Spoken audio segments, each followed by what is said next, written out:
Good morning. I'm doing another one of these videos just to hope to add value and education to the business owners that are in my network. And today I have a friend of mine, Michael Horwitz. Michael is with Transworld Business Advisors of Atlanta.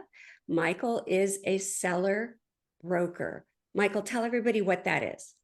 Well, thanks, Jane. Nice to be here this morning. I appreciate it. And what that means is I help people buy and sell small and lower middle market businesses. Okay. I'm also an M&A advisor, for example. I can help with exit strategy, but mostly I'm focused on the transaction. Most of my focus is on owners of businesses, so I do mostly sell-side transactions. Great. How does somebody find a seller broker? Google is always a great place to do it. Word of mouth, is real important.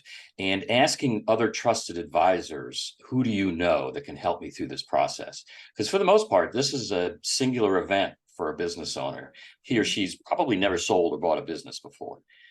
So it's got to happen in the right ways. So we didn't really talk about this, but I'm going to put you on the spot and ask you, what should somebody look for in a seller broker to know that they're a good fit for them? It's certainly, like so many things, a relationship that gets formed. And can you form a relationship between the two of you? Because you're going to be in the trenches, Yeah. working through some challenges. Mhm. The other is, and it comes right down to experience. And where experience, kind of the metric against it, is how many businesses have you sold? And how many have you listed and sold successfully? Okay. And and then there are other questions like, how enmeshed are you in the advisor network in the community, that other trusted advisors who can be brought to the party? And I know I've asked you this before, but I just want to put it on tape for everybody. How important is it that your broker has a niche in your business, in your industry? Yeah, I think the answer to that is it's not that important. I think people would find that surprising. And I don't mean to be cavalier about it, but the fact of the matter is the only subject matter expert in your business is you. When I always tell people, when I hold up a profit and loss statement, I block out the top part, which names the company. And what I'm really doing is looking at the numbers, because at the end of the day, it's all about the numbers, which show how the business is being run. Whether it's a manufacturing business, wholesale distribution, retail store, at the end of the day, it's about the numbers.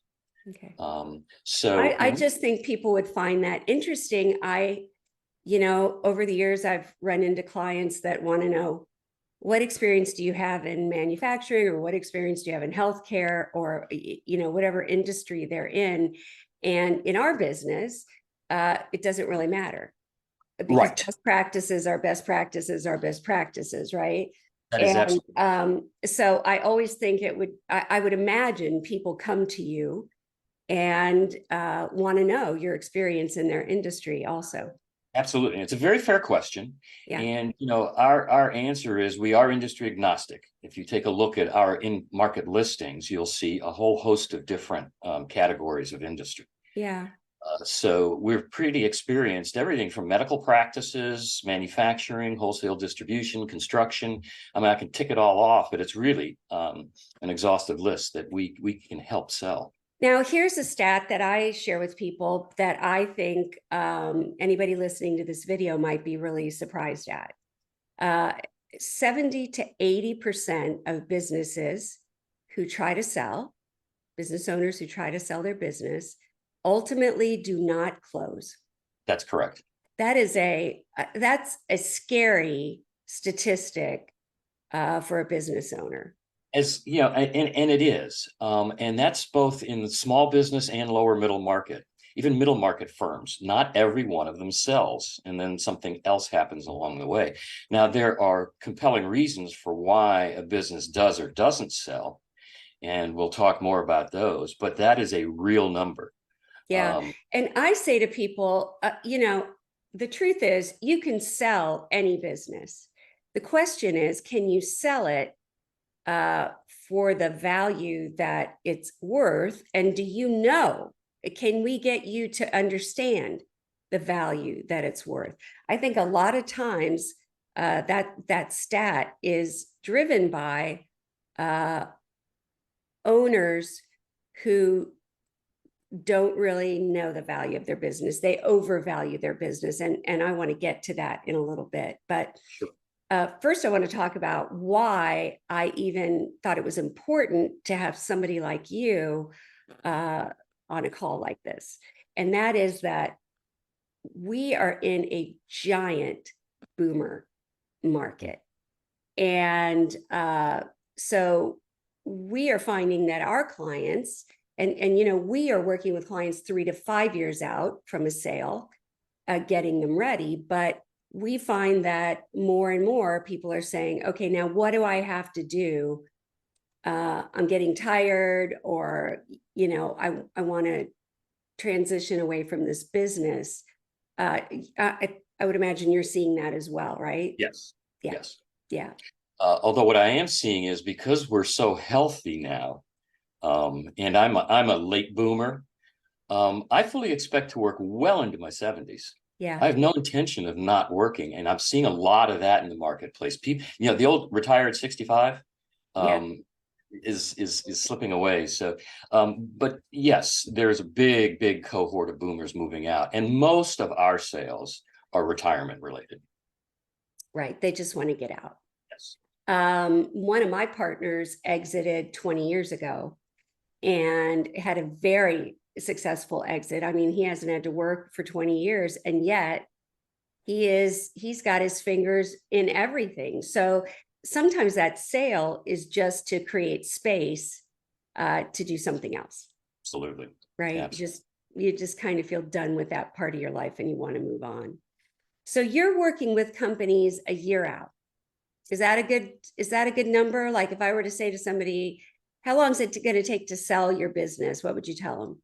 Well, from the day that we list a business for sale, the average across the market is just a little over 8 months.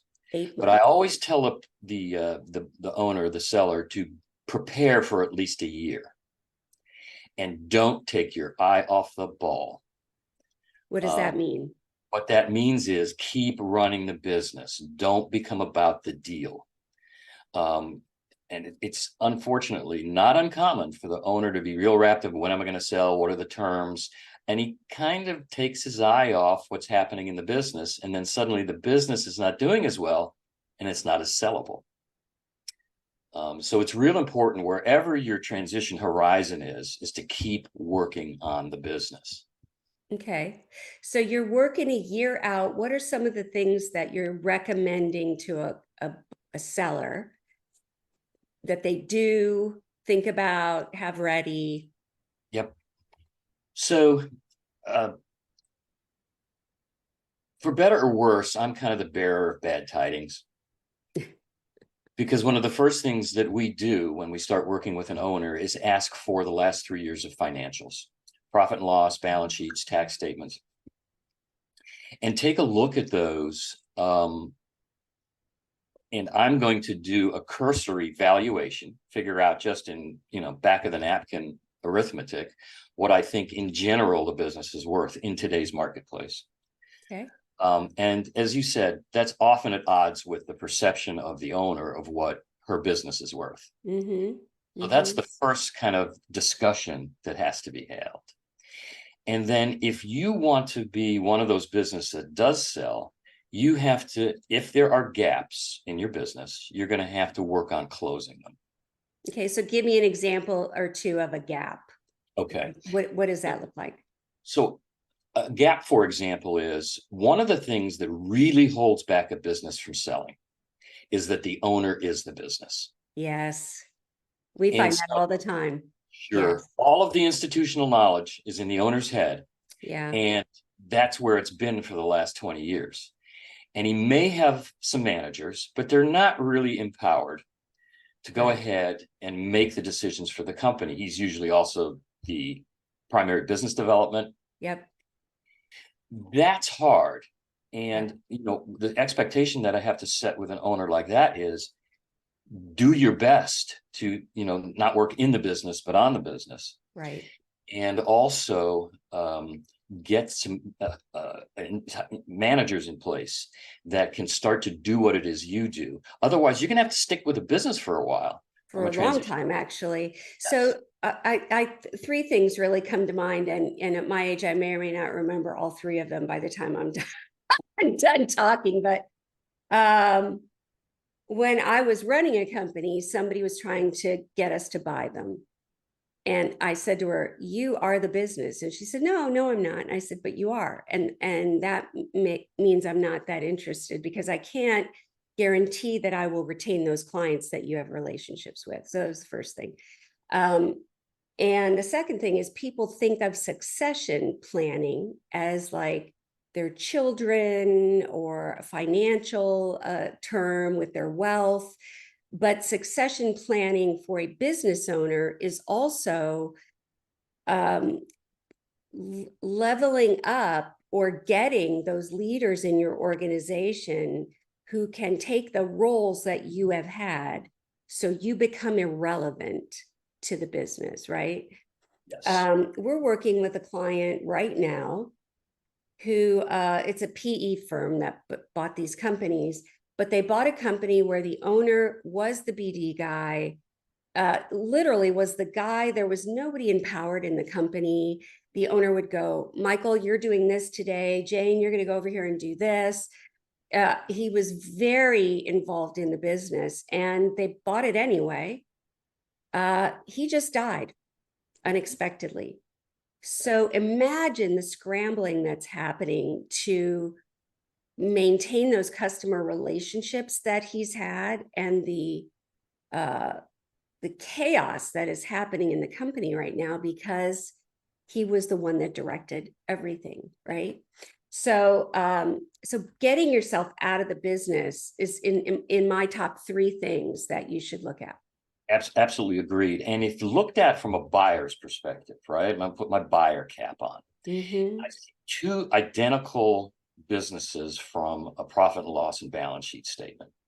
Let's say they're the same industry and they look the same on paper. But one company, the owner is the business. The other company, there's an empowered management team in place. Yeah. As a buyer, what are you going to buy? Right. This is that Jeffrey. The value is almost the same, right? In these two cases. But which one are you going to buy? This is that Jeffrey Gerber concept, not Jeffrey. What's his name? Gerber, Michael Gerber. Work on the business, not in the business. What's that book Gerber wrote? I can't remember. Anyway, if I think of it, we'll put it in the LinkedIn. Sure. In the LinkedIn thing when this gets posted. So the other thing that I'm seeing right now, Michael, that I think people that are considering selling their business need to know is that the days of PE tossing their money around freely is gone. That has really, really constricted. And banks are tightening their belts right now on what they're going to loan, right? Help us understand, what is it that banks don't like to see from in a deal like this? What is it that a bank is looking at? And I think it's okay to say that in today's environment, along with those, is buyers today, whether they be PE firms, individual buyers, investors, are looking for A companies. And so if you're, an A-level company, and we'll find that, but if you're a B or C company, it's kind of, you may want to stay home for a while, or get the business, to a place where it's compelling enough to sell. So the primary drivers of what makes buyers and bankers and PE firms skittish is the price is out of whack, and the owner is just not going to move on it. Done. Walk away. The owner is the business. We talked about that. The books are a mess. Banks don't like it. Buyers don't like it. Now, I'm not talking about strictly audited books here, but clean P&Ls and balance sheets that foot to the tax returns, that are consistent over time in terms of, how the business has been managed, that really can tell the story.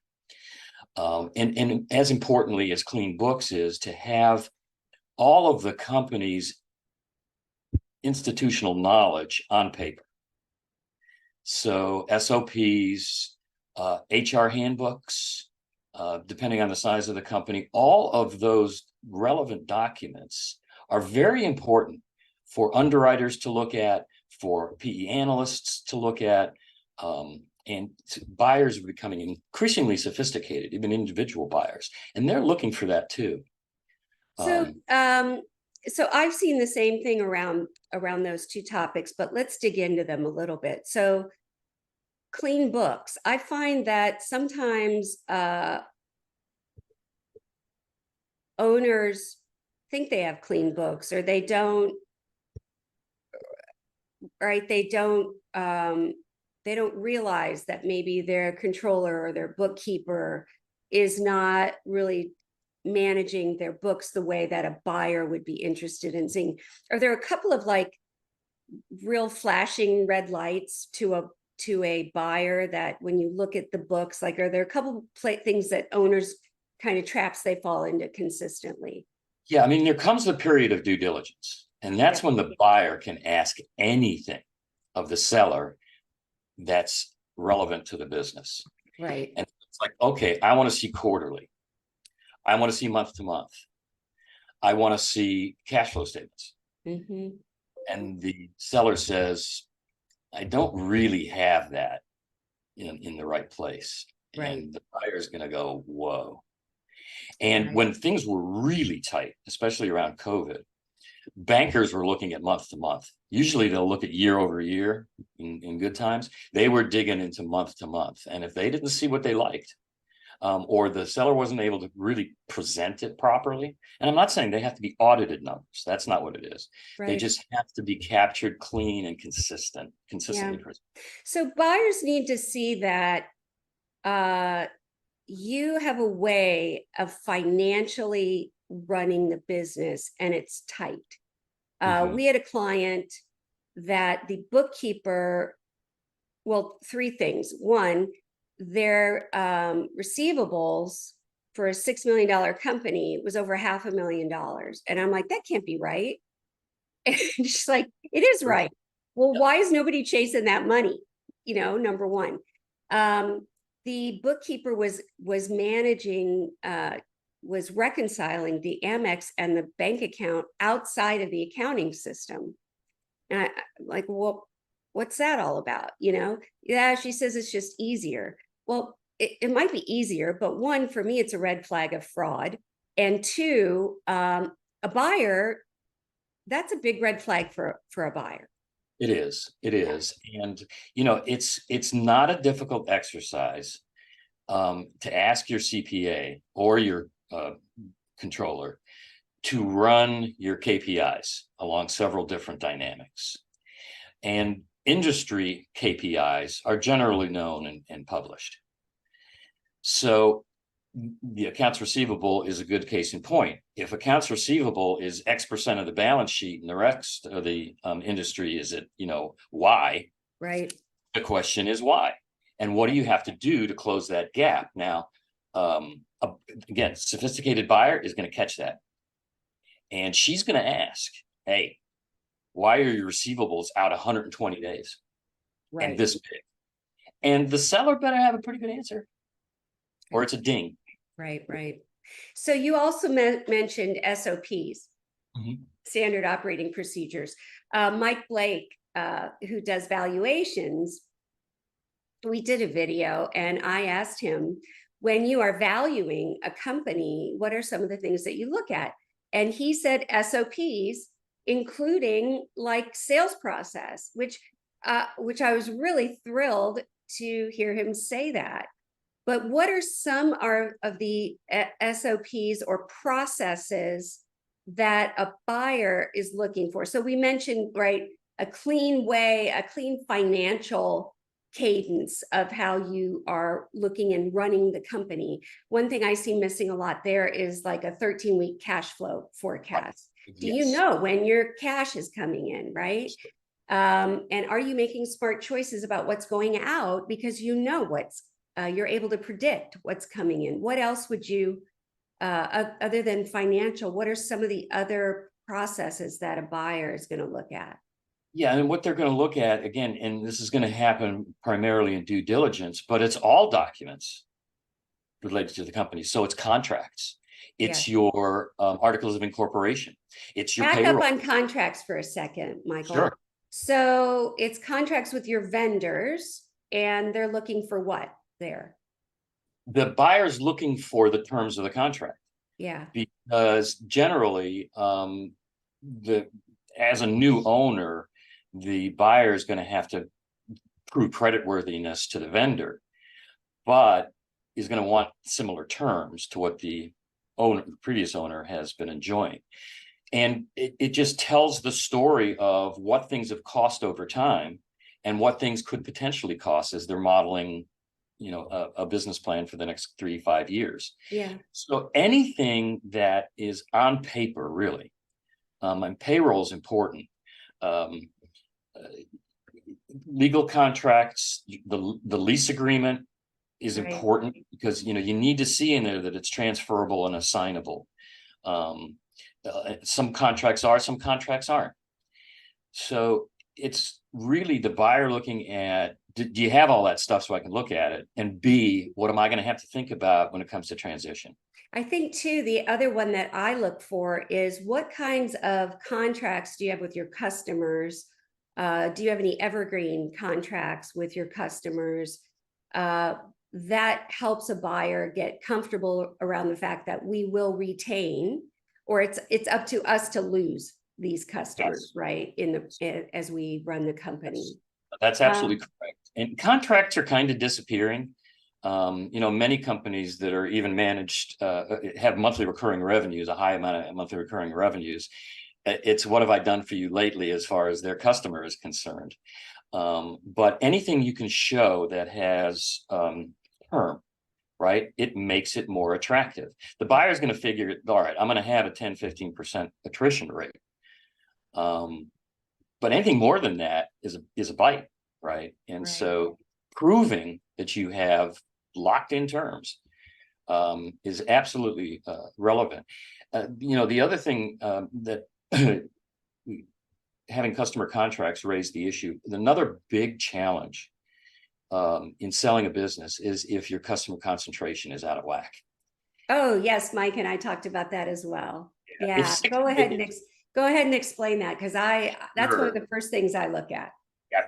So if more than a certain amount of your business is coming from one or two customers, Mhm. you're not that attractive, right? And so here, back to our two identical P&L statements for two different companies. If one company has a very diverse customer base and their revenue is coming from multiple points over multiple points in time, versus company B, which has two customers providing 80% of their revenue. Yep. What you going to buy? Because once again, from a valuation standpoint, these two companies are worth the same amount of money. Yeah. Yeah. Which one are you going to buy? I think too, when Mike and I spoke about that, that's one of the first things I ask an owner: where is your business coming from? And even more than just one or two having 80% of the business, we have a client right now that has amazing brands that they work with, amazing, but they're giant, and there's no middle bucket. They're a little bit of a lower bucket, which I don't care so much about, but there's no middle bucket. And so I said, your sales efforts, as you prep to sell, have got to be to fill that middle bucket, because if one of those whales goes by the wayside, and it does, and I've been with these companies 20 years, but industries are changing, people change in companies, you are in a world of hurt if you lose one of those whales. You've got to have a diverse customer base. Yes. And what that the tell of that tale is that if I'm working with somebody who says I'm a year out, and those are issues, it takes far more than a year to fix Yeah, them. you're not a year out. The bottom You're line just is not. you're not a year And out, right? so, and where I make my money is on the transaction. Right. I don't make my money getting a business ready for the transaction. That's where people like you and other trusted advisors come in. And 2 years minimum, three to five ideal. Right. But if you have to sell and you have to sell now, it is what it is. It is what it is. Yeah, my mother says that, and I'm like, is that an old person saying? And she goes, nope. And now that you said it, I'm going to say no, it's not an old person thing. So, so we've talked about something in the past too, which is your business might be interesting, but if your industry is in a downward trend, it's not a good time to sell. So talk about that a little bit for me. And there's only so much you can do if an industry is in decline. You take a look at Blockbuster. Talk about a blockbuster company. And technology changes, and all of a sudden, Blockbuster's irrelevant. Right? That's the real dramatic. And the old B school example is the buggy whip. As cars came into the picture, sales of buggy whips declined to almost nothing. Yeah. So if you're in a declining industry because something has or changed organically in the marketplace, you probably should have gotten out sooner. Or you better have something that somebody wants for the remaining term of how long that industry is going to be relevant. Yeah. So what does a buyer look at to determine the health of an industry? Because I think sometimes it wouldn't occur to an owner that a buyer's just not doing due diligence on your business. They're also doing due diligence on the industry. Yes. So where would they find that? What would they look at? And today's reality is that you go straight to Google. Yeah. Because industry trends, a lot of the there are businesses that their business is looking at industry trends, and they charge $2,000-3,000 for a report, and it's very detailed and it's great. But the reality is, a couple of Google searches will get you started, right? And they'll show year over year either growth, or they're anticipating year over year growth, or the analyst is expecting year over year declines because the industry's in decline. Mm-hmm. It's right out there. Yeah, you want to get out when the industry is looking healthy. We've talked, Mike and I, pretty much every advisor that I work with, we struggle with this kind of discrepancy between what the advisor tells a customer that their business is worth and what they think it's worth. And there's, the example I give to a seller is, especially if you're looking at it, is, one of the methods of doing evaluation is market methods. So you're looking at comparable sales over time, much like you look at housing prices, right? It's what have other houses in that neighborhood or other neighborhoods like it sold for? And the reality is you can't sell a house for $500,000 in a $300,000 neighborhood. It'll sit there until the price gets rational to what the market will bear. And talk about multiples, Michael. This is where I find that we get stuck sometimes. Sure. Is the person I told you that was trying to sell me that company wanted a 7 multiple on her business, and I said tech companies get a 7 multiple. This is not, a 7 multiple kind of a business. Right. But that's the thing that owners get stuck in their mind.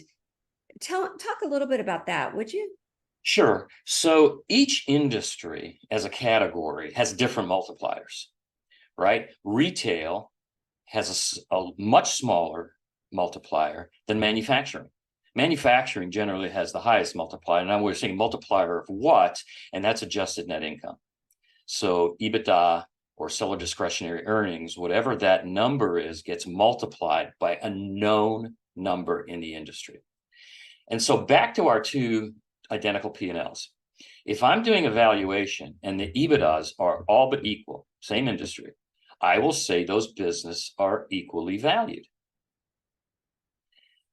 Now, I will look at things that are relevant to each business and say, this is a better performing business, management's better, they get their SOPs, all those other dynamics.